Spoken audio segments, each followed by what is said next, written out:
Have you had those days where you come to the mat or you can't even make it to the mat because you don't know what you're going to do on the mat? You don't know what to practice. In this practice, we'll practice one pose, downward facing dog, Adho Mukha Svanasana. One of my teachers always said, if you're stuck on a desert island, you can't go to yoga class, you can't figure out a sequence to do, just do downward facing dog. This is a silly story, but it stuck with me and it's really helped me practice. We'll begin in all fours position.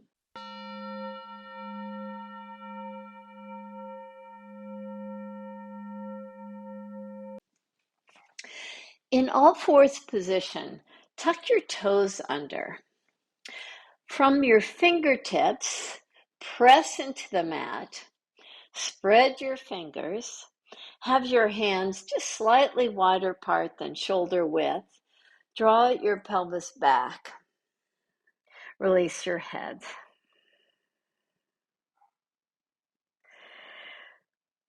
That is what we need to do for downward facing dog in our hands. To start on the fingertip position, come to the base of the fingers. Now walk your knees back so your pelvis is roughly over your knees with your toes tucked under. Just draw your forehead down toward the mat. Maybe the upper arms and the ears line up. Just enjoy your breath. This is called puppy dog pose, and it allows you to engage your arms nicely. It allows the shoulder blades to lift, the heart to draw down toward the earth with the power and the strength of the shoulders lifting. Inhale, lift yourself up, come back to all fours position, where we'll work the arms just a little bit more. One way to get the shoulders really engaged, the muscles that support our shoulders truly engaged, is to bend your elbows. So fingertips first, base of the fingers, then base of the hand, claw the mat. As you claw the mat, bend your elbows. Draw the eyes of the elbows away from each other. Then draw the elbows back toward your ribs before straightening the arms. We'll do that action in the puppy dog pose. So I'm going to move my knees back so they're roughly aligned under my pelvis. As you draw the eyes of the elbows away from each other, you scoop the elbows down toward the earth before coming toward straight arms with the head released slightly toward the floor, with the toes tucked under and the legs engaged. You feel this nice lifting quality of the shoulders. And with the spread of the fingers, the arms are completely engaged. You're toning the upper arms nicely. Now come back to all fours position and down to your belly. So that was the hand position in downward facing dog. Now let's focus a little bit more about getting a little bit more pelvic flexibility. With your hands alongside your ribs, come up to all fours position and notice how the hands are quite forward. Tuck your toes under. Lift your sit bones. Lift your knees up. With bent knees, keep on lifting your sit bones high. Your heels are lifted. Your knees are bent. Your sit bones are lifting high. Now press through the base of the fingers to get a nice lifting quality of the shoulder blades. Now very slowly draw your heels toward the mat. And if they don't land on the mat, that's fine. Just get a nice length here.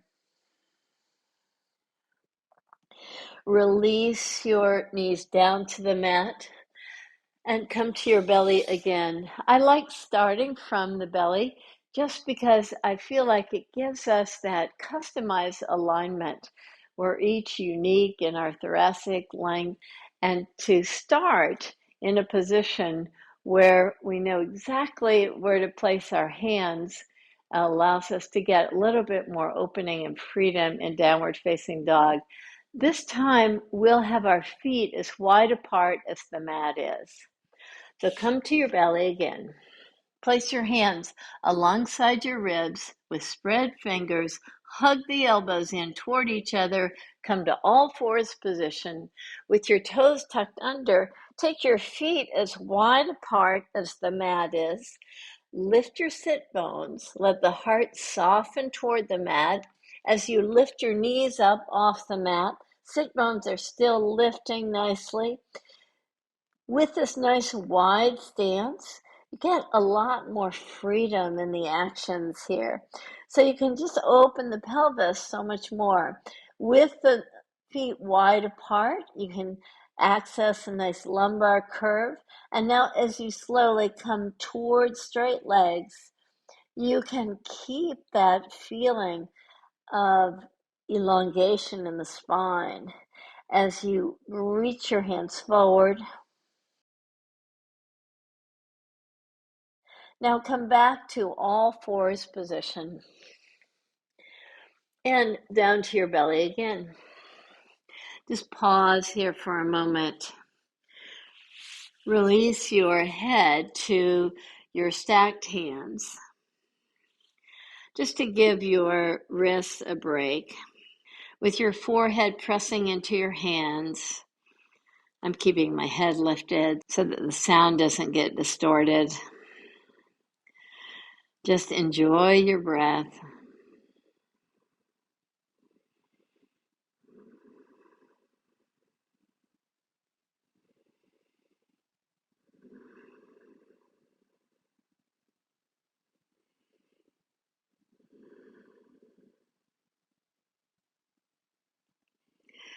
Come up to all fours position. In class, rather than taking people all the way to their belly to find their right position, one cue is to just place your hand one handprint higher. I always like to say a giant handprint higher. So from all fours position, as you place your hand a giant step higher, come first to your fingertips, then the base of the fingers, then the base of the hand. Tuck your toes under, lift your sit bones high. Draw the inner thighs way back and apart so you get this nice lumbar curve, keeping that pressed down strongly through the base of the index finger to come toward straight legs. And again, if the heels are lifted, that's fine. Just see if you can allow yourself just a little bit more freedom in the pose. And express that freedom just by moving the pelvis to one side. There's kind of pivoting on the feet. Heels stretch to the opposite side. You're just drawing a little bit more awareness now to the sides of the body in your downward facing dog. Come back to the center position and down to all fours and release your pelvis back. There's so many variations that you can do in downward facing dog, but just getting the basic fundamentals of the pose, how to set a good foundation in your hands, how to get a little bit more opening in the pelvis is really important. We'll do a few more variations for the practice. Come either to all fours position or all the way on your belly to find what for you feels like the right position in your downward facing dog. You can take a giant step with your hands, fingertips first, base of the fingers, spreading the fingers, claw the mat nicely. You'll feel your knuckles lifting slightly if you're clawing the mat. As you tuck your toes under, lift your sit bones high. Go through the actions that we did with your knees bent. Lift your inner thighs. Get this nice opening in the pose. For this variation, just keep your right leg bent and stretch and reach your left heel toward the mat. Do the opposite as we walk the dog. Bend your knees again, both knees bent. Keep your left knee bent. Straighten your right leg. Reach down from the pelvis to the heel. Come back to the center position.